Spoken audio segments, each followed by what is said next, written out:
त्या नेत्याने त्यांना स्टार प्रचारक, महाराष्ट्राचे स्टार प्रचारकमध्ये नियुक्ती केली आणि आमचे स्टार प्रचारक हे गल्ली बोळामध्ये लहान सहान कार्यकर्त्यावर आरोप करत फिरत आहेत। ह्याला कसला स्टार, थोडा विचार करावा। आणि हे गल्लीतून आणि परळीतून एक दिवससुद्धा बाहेर जाईनात। एक मंत्री आहे आणि एक मंत्री लेवलचा आमदार आहे आमच्यासारख्या तुवर विधानसभेला त्यांनी अक्षरशः गुंडाच्या हाताने मतदान करून घेतलं, लोकांच्या बोटाला शाई लावली। ह्याच्यामध्ये त्यांनी कुठेही त्यांच्या नोंदीमध्ये दाखवावं की भाटिया हॉस्पिटलमध्ये माझा ज्या दिवशी ॲक्सिडेंट झाला त्या तारखेमध्ये, त्या आसपासच्या तारखेमध्ये त्यांनी ते पैसे काढलेत आणि तिथं दिलेत। ऑनलाईन विषयच छेडला आहे तर लक्षात घ्या, तुम्ही ज्यावेळेस आमदारकीला मुंडे साहेबांच्या विरोधात उभा होतात त्यावेळेस तुमच्याकडे 1 रुपया नव्हता, माझ्याकडे FCI, त्यांच्याकडे तर काय परळीत प्रॉपर्टी नव्हती। आज जे आहे ते त्यावेळेस काहीच प्रॉपर्टी नव्हती। मी तारखेसहित सांगतो, त्यावेळेस माझ्या प्रॉपर्टीमध्ये मी त्यांना पार्टनर म्हणून घेतलं आणि सगळ्याच माझ्यावर आरोप करतात, अरे माझं घर बर्बाद झालं ह्यांच्यामुळं। मी अक्षरशः पाण्यावर आणि दुधावर आमचं घर चालतंय आणि राहिलं ह्यांच्याच प्रॉपर्ट्या मुंबई दिल्ली पोस्टवर वाढलेल्या आहेत आणि परळीच्या हर एक कार्यकर्त्याने 2-2, 3-3 एकर कुणाचा प्लॉट असू, कुणाची जमीन असू, ह्यांनी विकून ह्यांच्याबरोबर राहिलेत। फक्त दादागिरीच्या ह्याच्यात लोक गप्प बसतात, आपल्याला रोज मदत करायचं बहाणं सांगतात। जगमित्रीवर आमचे असं होतं, आम्ही तसं होतो। एखादा पेशंट जर असेल तर त्याच्याबरोबर त्याला 1 वर्ष लागते की ती माझा दवाखान्यात ये, आज ये उद्या ये, आज ये उद्या ये, असा करून घर बंद केलं तर तोंड कुणी का त्यांच्यावर कुठला दबाव होता त्यावेळेसच त्यांनी म्हणायला पाहिजे होतं। मग ते आमदार होते इथले, त्यांनी मला पोलिसला सांगून अटक करायला पाहिजे होती। देशमुख यांना म्हणाले की मी दीपक नाना देशमुख यांना मदत केली, मात्र ते माझे होऊ शकले नाही तर जनतेचे कसे होऊ शकतील। आणि यानंतर माझ्यासोबत दीपक नाना देशमुख आहेत। नाना, खरं तर कॉर्नर सभेच्या माध्यमातून त्यांचं वक्तव्य कसं पाहता? ते ज्या पक्षात आहेत त्या नेत्याने त्यांना स्टार प्रचारक, महाराष्ट्राचे स्टार प्रचारकमध्ये नियुक्ती केली आणि आमचे स्टार प्रचारक हे गल्ली बोळामध्ये लहान सहान कार्यकर्त्यावर आरोप करत फिरत आहेत। ह्याला कसला स्टार प्रचारक, कसला म्हणायचं, हे अजितदादानं थोडा विचार करावा। आणि हे गल्लीतून आणि परळीतून एक दिवससुद्धा बाहेर जाईनात। एक मंत्री आहे आणि एक मंत्री लेवलचा आमदार आहे आमच्यासारख्या छोट्या छोट्या, जे की 30 वर्ष आम्ही प्रामाणिकपणे इमानदारीनं यांच्यासोबत राहिलेल्या आमदाराबरोबर मधल्या काळामध्ये आम्ही अलग व्हायचं कारणच एक आहे की त्यांनी मधल्या काळामध्ये खूप क्रूरता आणि भ्रष्टाचार केला, जे की आमच्या म्हणजे परळीच्या मतदार बूथवर विधानसभेला त्यांनी अक्षरशः गुंडाच्या हाताने मतदान करून घेतलं, लोकांच्या बोटाला शाई लावली आणि लोकांच्या तो त्यांचा जो जे काही म्हणण्याचा उद्देश होता की मी दीपक नाना देशमुख यांना मदत केली, त्यावर काय? मला मदत केली तर त्यांनी ऐका, त्यांच्याकडं प्रॉपर्टी त्यांची सगळी काय म्हणते ते तुम्हाला टॅक्सेशन भरलेले असती, त्यांच्याकडं ते टॅक्स भरतात आणि त्यांनी कुठं 1 रुपया बी खर्च केला तर त्याची नोंद असती। ह्याच्यामध्ये त्यांनी कुठेही त्यांच्या नोंदीमध्ये दाखवावं की भाटिया हॉस्पिटलमध्ये माझा ज्या दिवशी ॲक्सिडेंट झाला त्या तारखेमध्ये, त्या आसपासच्या तारखेमध्ये त्यांनी ते पैसे काढलेत आणि तिथं दिलेत। ऑनलाईन दाखवावं पेमेंट केलेलं हॉस्पिटलला, किंवा कुण्या चेकनं पेमेंट केलं आहे किंवा कशा पद्धतीनं पेमेंट केलं आहे त्यांनी दाखवावं। आणि फुकट आरोप करून असं काही उपयोग होणार नाही। बरं, हॉस्पिटलला माझी मदत केली तर काय हे केलं असेल, समजा तुम्ही मदत तर केली तर ठीक आहे, कशा पद्धतीने केली, पैसे कुठून आणले तुम्ही, तुमच्याकडे नोंद आहे का त्या पैशाची? तुमच्या ज्या पैशाची नोंद असेल तर ठीक आहे, आम्ही मान्य करू, राजकारणातून आम्ही संन्यास घेऊ आणि तुमची गुलामगिरी करू। पण लक्षात घ्या, तुम्ही आता विषयच छेडला आहे तर लक्षात घ्या, तुम्ही ज्यावेळेस आमदारकीला मुंडे साहेबांच्या विरोधात उभा होतात त्यावेळेस तुमच्याकडे 1 रुपया नव्हता, माझ्याकडे FCI तर्फे मला गोडाऊनचं काम मिळालं होतं। 35,000 मेट्रिक टनचं टेंडर परळीमध्ये होतं आणि ते शेतकऱ्यांसाठी टेंडर होतं। शेतकऱ्याच्या जमिनीत वर ते लोन देऊन आपल्याला टेंडर FCI तर्फे गोडाऊन होते। मीच त्यांना पार्टनर घेऊन, एक चांगला माणूस आहे म्हणून मीच स्वतः, त्यांच्याकडे तर काय परळीत प्रॉपर्टी नव्हती। आज जे आहे ते त्यावेळेस काहीच प्रॉपर्टी नव्हती। मी तारखेसहित सांगतो, त्यावेळेस माझ्या प्रॉपर्टीमध्ये मी त्यांना पार्टनर म्हणून घेतलं आणि सगळे पैसे त्यांनी 4 कोटी रुपये घेऊन स्वतःच बाजार मांडून आपला आमदारकीचा बोकागार केला आणि त्याच्यात हरले आणि मला 30 वर्ष त्यांनी पैसे परत दिले नाहीत आणि आज माझ्यावर आरोप करतात, अरे माझं घर बर्बाद झालं ह्यांच्यामुळं। मी अक्षरशः पाण्यावर आणि दुधावर आमचं घर चालतंय आणि राहिलं शेतीवर, आम्ही शेती करून अक्षरशः त्यांनी जर मला पैसे दिले असते किंवा त्यांच्याबरोबर माझा कुठला फायदा झाला असता किंवा परळीकरांचा फायदा झाला असता तर परळीच्या प्रत्येक कार्यकर्त्यांनी 10-10, 5-5 एकर शेत तुम्हाला दिसलं असतं. पण ह्यांच्याच प्रॉपर्ट्या मुंबई दिल्ली पोस्टवर वाढलेल्या आहेत आणि परळीच्या हर एक कार्यकर्त्याने 2-2, 3-3 एकर कुणाचा प्लॉट असू कुणाची जमीन असू ह्यांनी विकून ह्यांच्याबरोबर राहिलेत. फक्त दादागिरीच्या ह्याच्यात लोक गप्प बसतात. आपल्याला रोज मदत करायचं बहाणं सांगतात. जगमित्रीवर आमचे असं होतं आम्ही तसं होतो. एखादा पेशंट जर असेल तर त्याच्याबरोबर त्याला 1 वर्ष लागते की ती माझा दवाखान्यात ये आज ये उद्या ये आज ये उद्या ये असा करून गर्दा जमा असते. कुठलाही सगळं लबाड आहे. कुठलाही पैसे 100 रुपये वाटले तर 10 लाख वाटले असं गाजावाजा करतात आणि रोज दरबार भरते.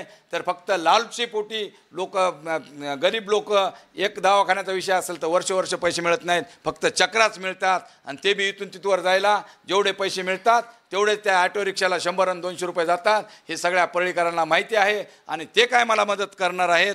मीच त्यांना मदत केलेली आहे. सगळ्या परळीला माहिती आहे. सगळ्या प्रत्येक कार्यकर्त्याला माहिती आहे आणि त्यांच्याच प्रॉपर्ट्या वाढल्यात उलटा आमच्या प्रॉपर्ट्या कमी झाल्यात. ह्याच्यामध्ये आणखीन एक विषय मंदिरावर जे तुम्ही हातोडा चालवला तो विषय देखील उल्लेखनीय केलेला आहे. त्यांनी केला असेल तर ठीक आहे. बंद केलं तर तोंड कुणी का त्यांच्यावर कुठला दबाव होता त्यावेळेसच त्यांनी म्हणायला पाहिजे होतं. मग ते आमदार होते इथले त्यांनी मला पोलिसला सांगून अटक करायला पाहिजे होती. त्यांनी मला काय जी सजा द्यायची ती द्यायला पाहिजे होती. आम्ही ते मंदिरचे आम्ही पहिलेपासून आमच्या त्या पुराणामध्ये सुद्धा परळी महात्मामध्ये सुद्धा आमच्या आजोबापासून नाव आहेत. आम्हाला मंदिरची रेग न रेग माहिती आहे. त्या मंदिरमध्ये जे अतिशय सुंदर त्या शिखरामध्ये मंदिरचे मध्ये एक गाभारा आहे ते गाभारा बंद होता आणि चिरबंदी गाभाऱ्याला ते जे मध्ये महादेवाची पिंड होती त्याच्यामध्ये वटवागुळ्या आणि कबूतर जाऊन विष्ठा करत होते म्हणून त्या ट्रस्टीनं ते बंद केली होती. पण मी 10-12 वर्ष तिकडं मंदिरकडे वरच्या भागात न गेल्यामुळं आम्ही ज्यावेळेस आम्हाला तीर्थक्षेत्राचे पैसे येणार होते त्यावेळेस मी सहज मित्रांना सांगितलं होतं की आपल्या इथं मंदिरला असा विषय आहे आणि आपण ह्याचंसुद्धा जीर्णोद्धार करूया. म्हणून आम्ही वरी गेलो तर आम्हाला ते बंद दिसलं. म्हणून आम्ही रीतसर कलेक्टर ऑफिस पुरातन विभाग आणि इथं तहसीलदार जे अध्यक्ष आहेत यांना रीतसर आम्ही पत्र दिलेले आहेत निवेदन दिलेलं आहे. 2 वर्ष वाट पाहिली आणि शेवटी मी असा अर्ज दिला की आम्ही केव्हाही भक्ताला घेऊन आम्ही हे द्वार खुल्लं करणार आहोत आणि ते आम्ही द्वार स्वतः पुढे होऊन भक्ताच्या सोबत ते द्वार खुल्लं केलं.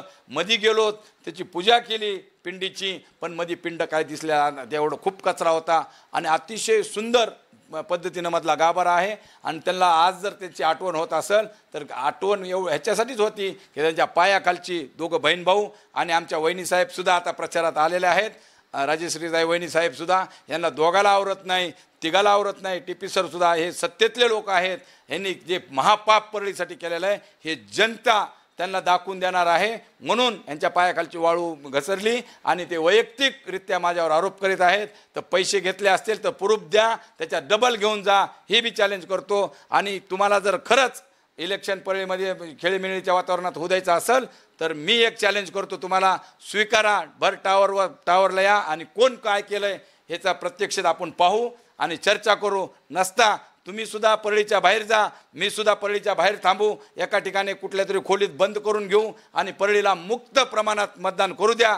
त्यावेळेस कळेल तुम्हाला की परळी कुणाच्या बाजूने आहे आणि त्यावेळेस तरी तुम्ही सबक घेताल. जनतेनं तुम्हाला केलेला विरोध ह्याच्यावर सुद्धा तुम्ही उद्याचे पावलं बदलावेत हीच माझी तुम्हाला विनंती आहे. आणि छोट्या छोट्या गोष्टीमुळं मी त्यांना मध्यंतरी एक मित्र म्हणून सल्ला दिला होता की आपली तब्येत बरोबर नाही महाशय साहेब तुम्ही परळीच्या नगर परिषदेमध्ये लक्ष देऊ नका. खूप मोठा आपण भ्रष्टाचार केलेला आहे. हजारो कोटीच्या वास्तू आज बी अर्धवट अवस्थेत आहेत आणि तुमच्यावर आरोप रक्ताने हात माखले पस्तोर तुमचे झालेले आहेत. तुम्हाला माणसांनी सुद्धा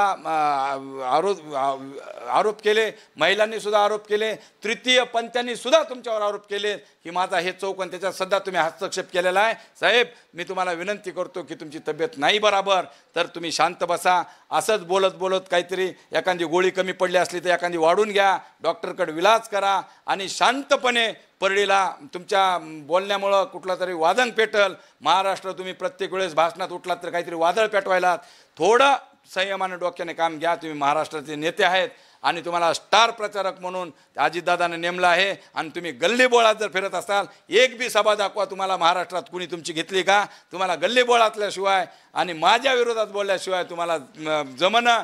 तर मी एक मित्रत्वाचा सल्ला देतो, तुम्ही शांत बसा, सगळं काही जनता करणार आहे आणि ह्याचा तुम्ही विचार करा. कुठलीही ताकद तुम्ही जे आता लोकांना बोलतात, जे नगरसेवक ज्यांना तिकीट मिळाले त्यांना सुद्धा तुम्ही फोन करून आरेरावीची भाषा, विनंती वजा धमक्या, हे जे आहे तुमचं थोडं थांबा, थोडं बघा, 2-4 दिवस आराम करा आणि परळीची जनता तुम्हाला काय निर्णय देईल ह्याची वाट बघा. उगाच हातपाय आपटून काही उपयोग होणार नाही. जे ठरलंय परळीच्या जनतेनं तुम्हाला मंत्र्यापासून ताकद दिली, हीच जनता तुम्हाला आता पार धुळीत मिळवल्याशिवाय राहणार नाही. हे मी तुम्हाला आता प्रचाराच्या दरम्यान मला जे दिसलं हे तुम्हाला शब्दावाची मी बोलायलो आहे. आणि कृपया तुम्ही तब्येतीची काळजी घ्या आणि शांततेत प्रचार करा. कुणावर आरोप आणि लहान लेकरासारखं गोळ्या बिस्किटच्या भांडणासारखं मी तुला दवाखान्यात पैसे दिले आणि तुम्हाला दिले, हे काय तुम्हाला योग्य वाटणार नाही किंवा तुम्हाला शोभणारं नाही. कारण आम्ही खूप मोठ्यापणाने आम्ही तुमचा गाजावाजा केलेला आहे, महाराष्ट्राचा नेता कैसा हो आणि तुमच्यासारखा नाही हो, असंच विषय केलेले आहेत. तरी तुम्हाला सांगतो, ही जनता तुम्हाला कधीही आता तुमच्या पारड्यामध्ये मत देणार नाही. ह्याचा राग, कारण ह्याचं कारण आहे की तुम्ही लोकांचे मतं स्वतःच्या हातानं करून आणि गुंडाच्या हातानं करून घेतलेत आणि मारामाऱ्या केल्यात. आमच्या सगळ्या कार्यकर्त्यांना सुद्धा मारहाणा केलेल्या आहेत. हीच जनता आज विरोधक बी असली तरी परळीची जनता आहे. कुणाला तरी त्याला जीव आहे, कुणाला तरी असं दमदाटी करून आज ना उद्या ह्याची परतफेड करावी लागते. आणि माझ्या मनानं ह्याची सुरुवात सुद्धा झालेली आहे. परळीच्या वैद्यनाथाचा 1 रुपया बी कुणी खाल्ला असेल तर त्याला वैद्यनाथ भस्मसात करतंय, ही आम्ही आख्या आमच्या आजोबाकडून ऐकली होती आणि ती आज प्रत्यक्षात सगळी परळी पाहिली. ह्याच्यात तरी अजून सुधरा. मी एक मित्र म्हणून अजून एक सल्ला देतो, अजून एकदा परळीला जे करायचं आहे, निर्णय घ्यायचा ते घेऊ द्या आणि तुम्ही शांततेने प्रचार करा. आमचं म्हणणं नाही आहे, तुम्ही आजसुद्धा ग्रामीण भागातले लोक प्रत्येक वार्डामध्ये तुम्ही उभा करून दादागिरी दहशत करणारे लोक, मी तुम्हाला आता 2च दिवसात त्या क्लिप दाखवतो. हे लोक का आलेत परळीमध्ये आणि मोठमोठाले धिप्पाड लोक परळीमध्ये भीती घालायला आणि वेगवेगळ्या काहीतरी कारस्थान रचायला हे परळीमध्ये आता आलेले आहेत. ग्रामीण भागातले सगळे लोक आता परळीला, कोणी सभापती असेल, कोणी कुठला सरपंच असेल, कोणी कुठला असेल, हे सगळे परळीत वार्डात आता फिरायला चालू झाले आहे. आम्ही त्याची शूटिंग आणि तुम्ही सुद्धा याच्यावर नजर ठेवली पाहिजे, कारण हे आता वातावरण झालेलं हे दहशतीखाली आणणार आहेत एवढं मला माहिती आहे. आणि त्यांनी शांततेनं, मी अजून विनंती करतो की असा कुठला उद्रेक जनतेचा होऊ नये की एखादा अनर्थ होऊन परळीमध्ये एखादा बाहेरगावचा माणूस परळीमध्ये फिरू देऊ नका. आणि तुम्ही जे ते दादागिरीचे लोक परळीत परत आणलेत, हे आता आम्ही तुम्हाला रोज व्हॉट्सअपवर आम्ही किंवा तुम्हाला सुद्धा ते चॅनलवर दाखवू. ह्यांचे रेकॉर्ड तपासा, ह्यांच्या बंदुकी आवाले हे लोक आता परळीत आलेले आहेत, हे बघा. आणि आम्ही तुम्हाला प्रत्यक्षात सांगू, कारण परळीची जनता खूप वैतागलेली आहे. आणि परत आता त्यांनी कालपासून चालू केलं आहे, प्रत्येक प्रभागामध्ये त्यांनी एक टीम नेमलेली आहे. प्रत्येक कुठला ग्रामीण भागाचे लोक आणून इथं परळीमध्ये फिरवत आहेत. आता हे 2-4 दिवसात ह्यांची अशी दहशत चालू होते आणि मतदानावर परिणाम होतोय. ह्याच्यासाठी सुद्धा पोलीस यंत्रणेनं काळजी घ्यावी, हे सुद्धा आम्ही आज अजून परत एकदा निवेदन देणार आहोत.